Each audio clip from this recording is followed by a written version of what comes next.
متحمس أشوفكم في جدة. Karim Benzema.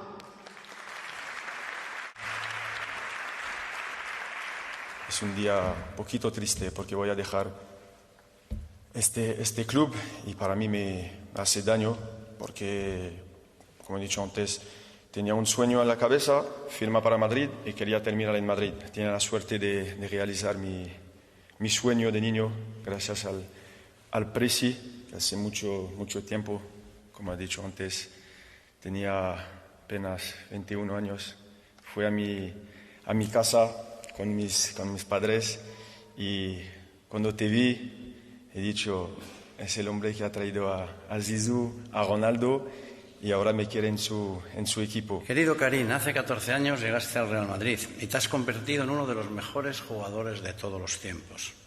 A todos los que han sentido y sienten esa tristeza porque te vas del Real Madrid, les quiero decir que este es el momento de recordar también la enorme fortuna que hemos tenido disfrutando de tu fútbol durante todos estos 14 años.